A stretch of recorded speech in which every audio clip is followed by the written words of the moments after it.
ഇന്നലെ പ്രീമിയർ ലീഗിൽ എവർട്ടണും ലെസ്റ്റർ സിറ്റിയും തമ്മിലുള്ള മത്സരം തുടങ്ങിയതേ ഉണ്ടായിരുന്നുള്ളൂ.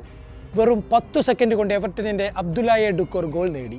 കൃത്യസമയം പറഞ്ഞാൽ 10 സെക്കൻഡും 18 മൈക്രോ സെക്കൻഡും.